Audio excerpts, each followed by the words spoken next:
Bonjour les amis et bienvenue pour ce nouvel épisode du CVV Show. Une nouvelle fois, je suis très content et je suis très heureux de me retrouver avec vous parce qu'une fois de plus, c'est un travail en équipe. Je suis très heureux d'avoir la chance, d'avoir le privilège. Je n'ai pas, comme je le dis souvent, je n'ai pas de plus-value par rapport à vous. J'ai juste un don particulier qui complétera ton don que toi et qui complétera ma vie également. Je suis là juste parce que j'ai reçu et j'ai à cœur de donner. Parce que j'ai entendu et j'ai à cœur de vous parler et de partager avec vous ce que Dieu a mis dans mon cœur, la transformation qu'a fait Dieu dans ma vie à travers sa parole, à travers sa présence, à travers la manifestation de sa gloire dans ma vie, qui se trouve ni plus ni moins que dans la Bible, en la lisant, en la méditant, en l'interrogeant, en me posant des questions et vraiment en essayant de comprendre et d'être révélé par elle et uniquement par elle. C'est un livre merveilleux que je veux partager avec vous à travers ces différents épisodes pour essayer d'éclaircir certaines choses, certains points, certains aspects, certaines questions, certaines choses dans la Bible qui n'ont peut-être pas forcément eu réponse dans votre entourage, mais peut-être que Dieu fera grâce qu'à travers moi, vous puissiez avoir votre réponse. Je dis bien avoir une réponse. Je ne détiens pas la vérité. Je ne suis pas la vérité. Je vous apporte uniquement une nouvelle fois ce que je sais, ce que je crois et ce que j'ai reçu surtout.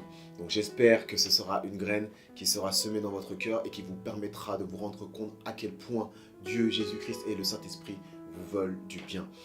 Aujourd'hui, le message est simple. La question est simple. C'est si Dieu existe, pourquoi est-ce qu'il y a autant de mal dans ce monde? C'est une question qui m'a été posée par une de mes amies un jour. On était en train de discuter, j'étais en train d'essayer d'évangéliser, de lui parler de Dieu, de lui expliquer tout ce qu'il a fait pour moi et ce qu'il est et ce qu'il peut pour vous. Et elle m'a posé cette question, oui mais si Dieu existe, pourquoi est-ce qu'il y a autant de monde? Pourquoi est-ce qu'il y a des gens qui souffrent? Pourquoi est-ce qu'il y a autant de malheur? Et cette question m'avait traumatisé, je ne sais plus exactement ce que je lui avais répondu à l'époque. Et quand j'ai commencé à écrire les CVV Show, cette question est revenue. Et le Saint-Esprit m'a vraiment mis à cœur qu'il fallait que j'apporte une explication, j'apporte peut-être un fragment d'explication au monde par rapport à cette question que certainement, toi qui regardes cette vidéo, que tu sois chrétien ou non, que tu crois en Dieu ou non, que tu aies déjà ouvert ta Bible ou non, tu t'es posé. Tu t'es posé forcément, et parce que moi je me la suis posée, je suis quasiment sûr à 99% que vous l'êtes posé également. Et à travers les Écritures, parce que c'est toujours à base des Écritures qu'on essaye d'expliquer les choses, à travers les Écritures, j'espère amener une réponse, un éclaircissement, ou au moins ouvrir une porte, un chemin vers votre explication à travers la Bible. Amen. Ça m'a soulevé plusieurs questions. D'abord, la première, c'est de demander quelle était la volonté de Dieu pour nous. Parce que la question, je le rappelle, c'est si Dieu existe, pourquoi y a-t-il autant de mal? Ça sous-entend que si Dieu existe, pourquoi est-ce qu'il laisse le mal agir? Pourquoi est-ce qu'il permet que ces malheurs, ces tristesses, ces dégâts, ces moments de difficulté arrivent dans notre vie? Il y a un verset dans la Bible qui résume très simplement quelle est réellement et fondamentalement la volonté de Dieu pour ta vie. C'est dans Jérémie 29, verset 11. La Bible dit ceci. Car je connais, c'est Dieu qui parle, à travers le prophète Jérémie. Il dit, car je connais les projets que j'ai formés sur vous, dit l'Éternel. Projets de paix et non de malheur, afin de vous donner un avenir et de l'espérance. En gros, Dieu est en train de nous rassurer sur son plan initial à lui. Sa volonté initiale à lui, c'est de la paix et non pas du malheur. Les projets qu'il avait faits. Tu vois, Dieu, c'est comme si c'était un chef de projet. Il visualise quelque chose. Il a un plan donné. Il a un séquencement bien précis des choses pour ta vie. Il a préparé ça. En gros, Dieu, dans son plan, il a mis en place un processus de succession d'événements et de choses pour ta vie qui doivent, au final, à la fin, t'amener vers un bonheur, vers une paix, vers la joie, vers l'amour, vers la réussite, vers le succès, vers la prospérité, vers l'excellence dans ta vie. C'est pour ça qu'il dit, car je connais les projets que j'ai formés sur vous, des projets de paix et non de malheur, afin de vous donner un avenir et de l'espérance. En gros, Dieu veut nous rassurer sur le fait que s'il y a du mauvais dans le monde, ce n'est pas sa volonté. C'est pas ce que lui, il voulait. C'est pas ce que lui, il a prévu pour toi. Et tu peux le voir également dans le livre de Josué au verset 8. Josué, que je rappelle, pour ceux qui connaissent et pour ceux qui ne savent pas, Josué, c'était le disciple de Moïse. Et à la mort de Moïse, à la fin du service et de la mission de Moïse, c'est Josué qui prend le relais pour guider le peuple d'Israël. Et Dieu dit à Josué, donc Josué chapitre 1, verset 8, « Que ce livre de la loi ne s'éloigne point de ta bouche. Médite-le jour et nuit pour agir fidèlement selon tout ce qui est écrit. Car c'est alors que tu auras du succès dans tes entreprises, c'est alors que tu réussiras. » Une fois de plus, Dieu confirme sa parole. Il est en train de dire, il dit à Josué ce qu'il répétera ensuite à Jérémie plus tard, il leur dit, si vous m'écoutez, mes plans à moi, ils sont sûrs et certains.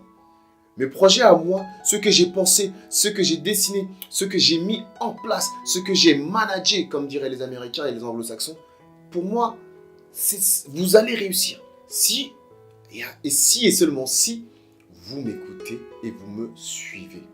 En gros, le malheur qu'il y a dans le monde, ce que j'essaie de vous faire comprendre, c'est que ce n'est pas la volonté initiale de Dieu. Dieu n'a pas voulu ça. C'est contraire, je dirais même exactement, alléluia, c'est contraire à la volonté de Dieu. Dieu, il veut uniquement que nous soyons heureux. Il veut uniquement que nous soyons dans la joie, dans la paix, dans l'amour. Et ça, tous les jours de notre vie sur terre. Jusqu'à son retour, jusqu'à ce qu'il redescende son palais royal, jusqu'à ce qu'il redescende son royaume sur terre et que nous habitions avec lui. Ce n'est pas la volonté de Dieu. N'oubliez pas une chose, Dieu est votre papa. Il n'y a aucun parent au monde qui veut que son enfant souffre. Il n'y a aucun parent au monde qui veut que son enfant soit dans la misère, soit SDF, qu'il soit il ou elle prostitué, qu'il soit sous la drogue, qu'il soit dans le vol, qu'il soit en prison. Non, quand tu es parent, tu veux que ton enfant aille bien. Et toi, en tant que parent, tu mets tout en œuvre. Tu fais en sorte que son atmosphère et son environnement soient prospères et soient bénéfiques à sa croissance et à son évolution à travers ce monde pour qu'il grandisse bien et en bonne santé. Il n'y a qu'à voir, vous qui êtes parents, ou vous qui avez des petits frères et des petites sœurs, quand votre enfant ou votre petit frère ou votre cadet est mal, ça vous touche. J'espère que ça vous préoccupe. J'espère que ça vous fait du mal. Eh bien, dites-vous bien que Dieu est exactement comme ça. Alors, la question c'était, si Dieu existe, pourquoi est-ce qu'il y a autant de mal dans le monde? La deuxième question qui me vient à l'esprit, c'était, ok, Dieu, il veut du bien pour nous. Ok, il a projeté les choses, il a mis sur ses papiers célestes, sur son ordinateur céleste, il a mis en gros toutes les différentes étapes que nous devrions suivre pour que nous puissions être heureux. Ok, c'est une chose. Maintenant, qu'est-ce qu'il fait concrètement pour nous? Qu'est-ce qu'il apporte concrètement pour nous? Dieu, une fois de plus, c'est un parent. Et retenez bien, on va revenir là-dessus après. Dieu est un parent, c'est-à-dire qu'il nous enseigne, il nous éduque, il nous guide, il nous inspire. Et surtout, il nous a donné ceci, sa parole. Il nous a donné sa parole. Il nous a donné ce mode d'emploi. Il nous a donné, comme je le dis, dans le Nouveau Testament, le Saint-Esprit. Le Saint-Esprit qui est un consolateur. Le Saint-Esprit qui est un guide. Moi, je dis que le Saint-Esprit, c'est mon GPS à travers ce monde, afin de me guider d'un point A vers le royaume qui est le point B et me faire éviter les cul-de-sac que Satan met en place en face de ma vie. Amen. Et Dieu nous a donné sa parole. Il nous a éduqués. Il t'a enseigné des choses. Il nous a donné des repères afin que nous puissions évoluer sereinement et conformément à ses plans. Regardez, il y a une chose que Dieu fait également, c'est qu'il nous prévient. Il nous prévient. Regardez, vous lirez dans Genèse, chapitre, je ne sais plus, c'est dans les premiers chapitres, je crois, aux alentours des chapitres 10, l'histoire de Noé. Qu'est-ce que Dieu fait? Dieu, il constate le mal dans le monde. Il constate la perversion dans le monde. Il constate toutes les conneries que nous faisons à travers le monde. Et il décide d'éliminer l'humanité. Mais, parmi toutes les personnes qui y a sur cette planète, il voit que non, Noé, c'est un bon gars. Noé, il agit bien. Noé, il m'est fidèle. Il me respecte, il me craint et il suit ce que je dis. Il respecte ma parole. Ce n'était pas la Bible proprement dit, mais voilà, il a la crainte de Dieu. Et qu'est-ce qu'il dit? Il dit, je vais prévenir Moïse, que je vais apporter le déluge, que lui, il prévienne les autres, et que tous ceux qui écouteront et donc qui se soumettront à ma volonté, ils les mettent dans l'arche. Par contre, les autres, je suis désolé, je vous aurais prévenu, vous ne direz pas que vous ne saviez pas, et arrivera ce qui arrivera. On peut voir également que Dieu nous protège.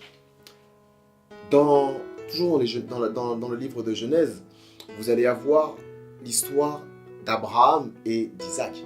Abraham qui est le père de la foi, l'un des premiers amis de Dieu. Et qu'est-ce qui se passe? C'est que Dieu demande à Abraham de lui donner en offrande Isaac, son seul et fils unique. Non.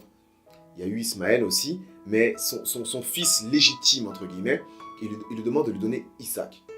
Qu'est-ce qu'il fait? Abraham écoute la volonté de Dieu et s'achemine pour offrir Isaac en offrande. Alors que c'est son fils, c'est le fils qu'il avait attendu, c'est le fils de la promesse, dit la Bible. Et au moment où Abraham veut procéder à l'offrande en offrant la vie d'Isaac à son Dieu, comme Dieu lui avait demandé, qu'est-ce que Dieu fait? Dit, hey, Abraham, j'ai vu que tu étais fidèle à ma parole, j'ai vu que tu m'écoutais, j'ai vu à quel point tu m'aimais, tu étais même prêt à me donner ton fils que tu aimes tant.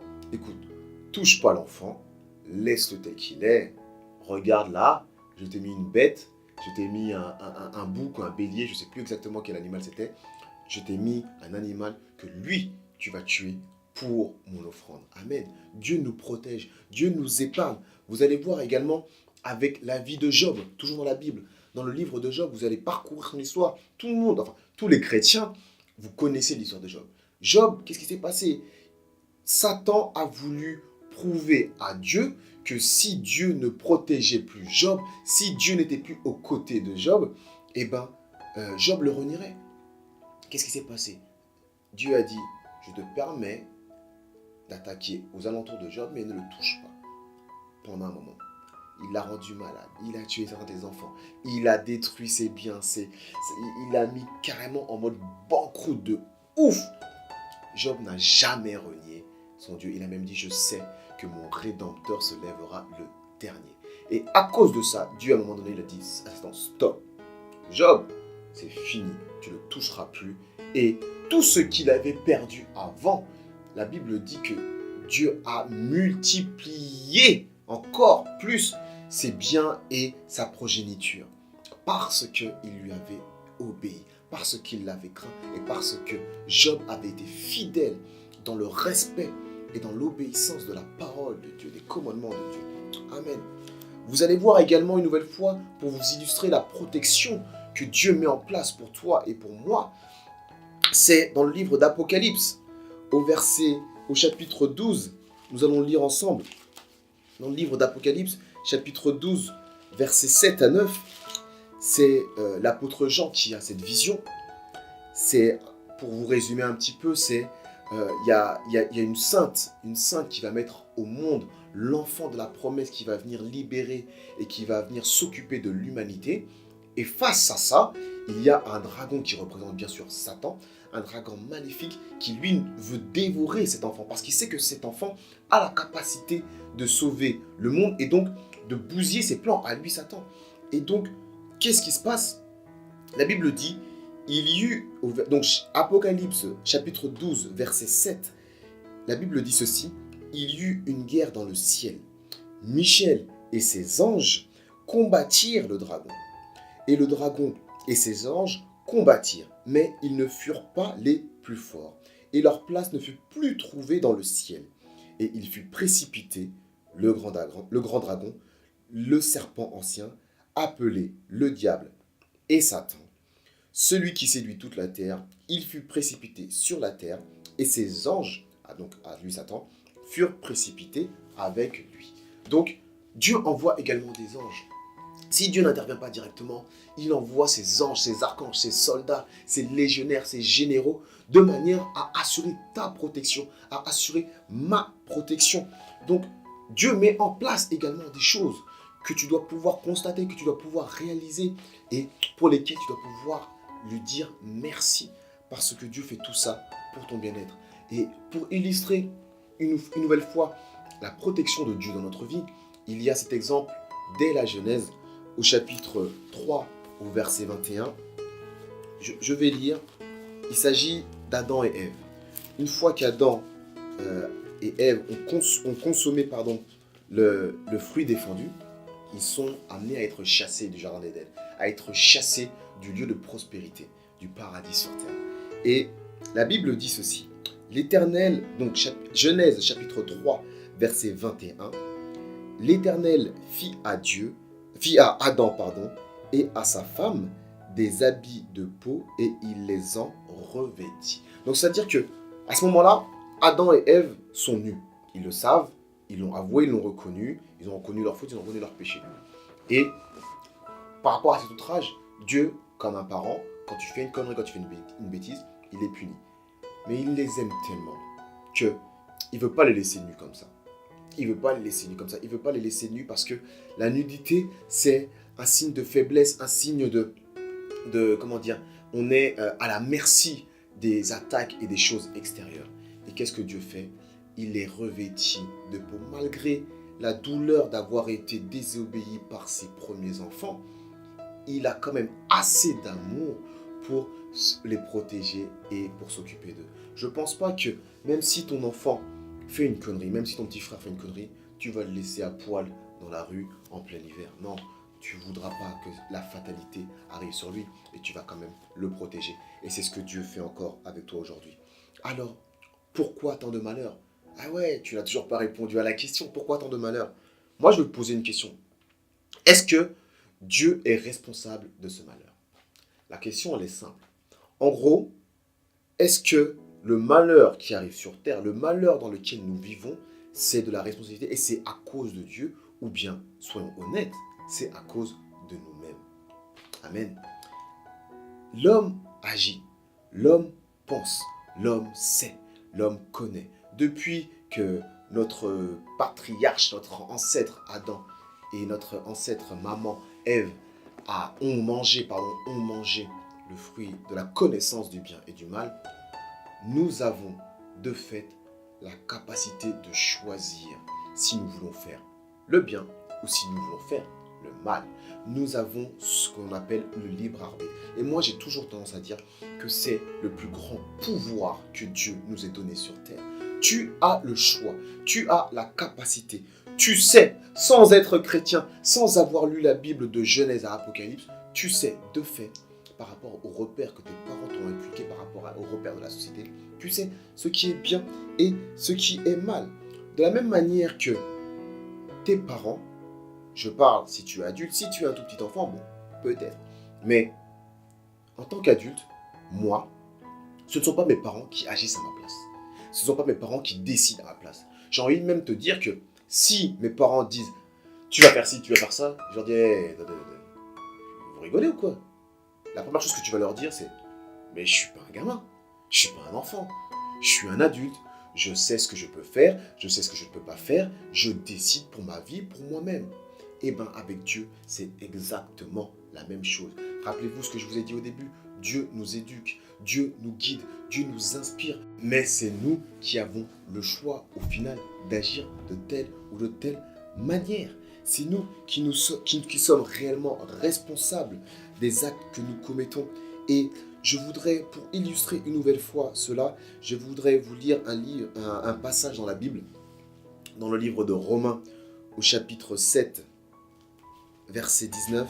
C'est un passage que j'aime beaucoup, qui pour moi fait office d'honnêteté de notre situation, qui fait office de sincérité auprès de Dieu. Parce que je ne suis pas parfait. La première chose qu'un nouveau chrétien doit faire, c'est la repentance, reconnaître qu'il fait des conneries, qu'il commet des péchés, qu'il commet des erreurs. Et là, dans Romains 7, 19, c'est l'apôtre Paul qui parle aux Romains, donc, et il dit ceci: car je ne fais pas le bien que je veux, et je fais le mal que je ne veux pas. En gros, il y a le bien, comme je l'ai dit à un moment donné, comme je vous l'ai dit tout à l'heure, pardon, il y a le bien et il y a le mal.